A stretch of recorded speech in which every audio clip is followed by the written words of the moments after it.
Good morning students. Today we have discussed the last topic of the chapter heating effect of electric current.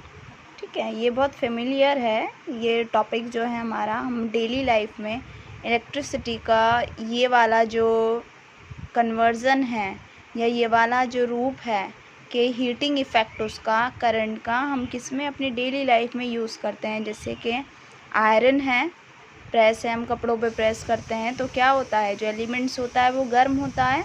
गर्म होने के बाद उस heat को आप यूज़ करते हैं। हीटर है, ठीक है, ओवन है, टोस्टर है, ये सारे अप्लाइंसेस हमारे डेली लाइफ में आपका क्या है, और आप कह सकते हैं आपका हेयर ड्रायर है, स्ट्रेटनर है, कर्लर है, ये सभी किस पर वर्क करते हैं, आपके heating effect of electric current पे वर्क करते हैं। तो what is the heating effect of electric current? When current pass through a conductor of higher resistance, some of parts of energy is converted into heat. ठीक है, जब किसी conductor में current pass होती है तो उसमें से उसकी एनर्जी का कुछ पार्ट किस में कन्वर्ट हो जाता है, हीट में कन्वर्ट हो जाता है। And this is known as heating effect of electric current. ठीक है, अब अप्लाइंसेस अभी आपको बताई दिए हैं जो बेस्ड हैं उस पर आपके। अब heating effect of electric current में जो आपका हीट है वो किन किन फैक्टर्स पर डिपेंड करती है। Number first, H is directly proportional to I square. That means heat in a conductor is directly proportional to the square of the current. Second, H is directly proportional to resistance of the wire. जो भी आपकी wire है उसका जितना ज़्यादा resistance होगा, ठीक है, उतना ज़्यादा ही हीट प्रोड्यूस होगी, क्योंकि रेजिस्टेंस क्या करता है, करंट को अपोज करता है, और अपोज करके करंट को किस में कन्वर्ट कर देता है, हीट में कन्वर्ट कर देता है। तो जितना ज़्यादा रेजिस्टेंस होगा उतना ज़्यादा हीट होगा। And third, the time in which the current flowing through a conductor, जितने टाइम में करंट आपका फ्लो हो रहा है कंडक्टर में, इन तीनों फैक्टर्स पे डिपेंड करती है। Now if we combine all three equation we get H is directly proportional to I square RT। ठीक है, प्रोपोर्शनलिटी का साइन हटाकर एक कांस्टेंट इंट्रोड्यूस करते हैं, I स्क्वायर RT। कांस्टेंट है, वैल्यू 1 ले लेते हैं उसकी, तो H इज़ इक्वल्स टू आ गया आपका I square RT which is known as Joule's heating law. क्या कहलाता है? Joule's heating law of electric current. ठीक है, जूल्स हीटिंग लॉ के नाम से आ सकता है, heating effect of electric current के नाम से आ सकता है। तो ये आपका आ गया Joule's heating law of electric current. Next है, इसका प्रूफ करेंगे हम। ठीक है, प्रूफ क्या है इसका देखते हैं, कैसे प्रूफ करेंगे।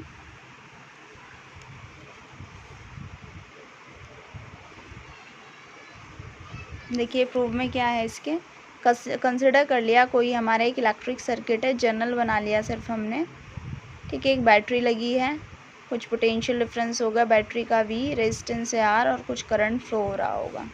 ठीक है, तो कंसिडर कर लिया I करंट जो है वो इलेक्ट्रिक करंट में इलेक्ट्रिक सर्किट में सेंड हो रही है किसी टाइम t में। तो जो करंट होती है वो होती है Q/T, rate of flow of charge. तो Q इज़ इक्वल्स टू आ गया आपका IT, क्वेश्चन नंबर 1।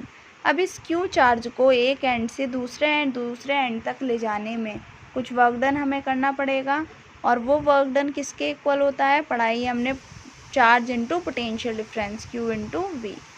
ये Q की वैल्यू आप यहाँ पर पुट कर दीजिए, तो W इक्वल्स टू आ गया आपका VIT।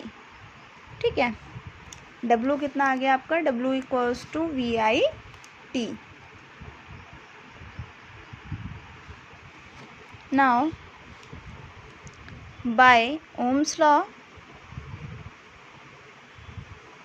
क्या होता है, V इक्वल्स टू IR। अब यहाँ से V की वैल्यू आप यहाँ पुट कर दीजिए, तो W इज़ इक्वल्स टू आ जाएगा I square R multiplied by, sorry I है तो IR और I into T, so we get I square RT। This extra work is stored या is converted in the form of heat in a conductor, so we denoted H equals to I square R T. This is called Joule's heating law, जो हम proof कर चुके हैं already. ठीक है, तो ये आपका जूल्स हीटिंग लॉ का प्रूफ हो गया. ये किसी कंडक्टर में R उसका रेजिस्टेंस है. ठीक है, I करंट फ्लो हो रहा है किसी टाइम t में, तो I इक्वल्स टू होगा Q अपॉन टी. Q निकाल लेंगे आप, यहाँ से आ जाएगा Q equals to I T. Work done होगा इस चार्ज को एक एंड से दूसरे एंड में ले जाने पर, W equals to Q V. Q की वैल्यू पुट कर देंगे तो ये बनेगा V I T. Ohm's law की जगह से V equals to I R होता है, V की जगह आई आर पुट कर देंगे तो हमें वर्क डन निकल जाएगा I square R T. And this work is stored in the form of heat, so we get H equals to I square RT, which is Joule's heating law of electric current. बच्चों हमने electric power पढ़ा था कि it is the rate of doing work, तो उसी की कुछ और फॉर्म्स और पढ़ रहे हैं. तो P इक्वल्स टू होता है हमारा W upon T, but W होता है हमारा Q इंटू वी. ठीक है, तो W की जगह हम कितना पुट कर देंगे, Q V upon T, and Q upon T हो गया हमारा करंट, तो P इज इक्वल्स टू कितना आ गया, V I. This is the one formula कि अगर आपको V पता है, पोटेंशियल डिफरेंस पता है और करंट पता है, तो now you can calculate the power. Next, by Ohm's law V equals to होता है आई आर.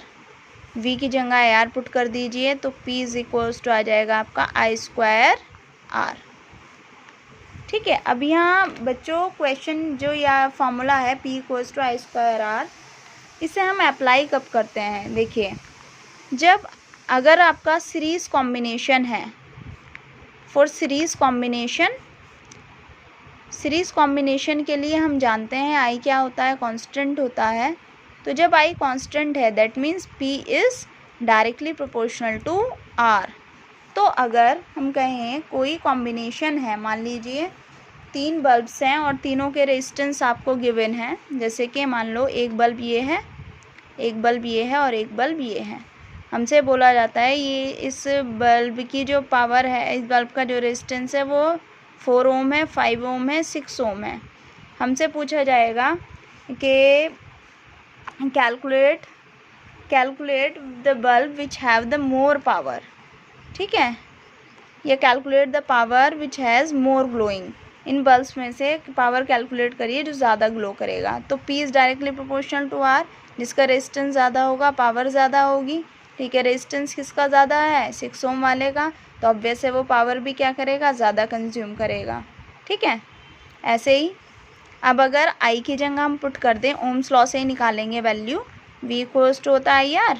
तो यहाँ से I इज इक्वल्स टू अगर मैं V अपॉन आर रख लूँ तो, और इस बार V की जगह I स्क्वायर की जगह मैं I की वैल्यू पुट कर दूँ V अपॉन आर का होल स्क्वायर और इंटू आर.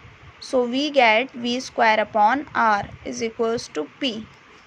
ठीक है, this is an another important formula. ये कब अप्लाई करेंगे, अगर पैरेलल कॉम्बिनेशन है हमारा और पैरेलल कॉम्बिनेशन में V कांस्टेंट होता है, तो P is directly inversely proportional to R. मतलब जिसका रेजिस्टेंस कम होगा उसके लिए पावर ज़्यादा होगी. किसके लिए, पैरेलल अरेंजमेंट के लिए. ठीक है, जिसका रेजिस्टेंस ज़्यादा होगा उसके लिए पावर कम होगी सीरीज़ अरेंजमेंट के लिए. नाउ अब ये 3 फॉर्मूले आ गए आपके पास. P इक्वल्स टू V 4 हो गए. एक तो P equals to W upon T जो नॉर्मली होता ही है हमारा. एक आ गया आपके पास P equals to V square upon R, और एक आ गया P equals to I square R और P equals to V I. Now what is electrical energy.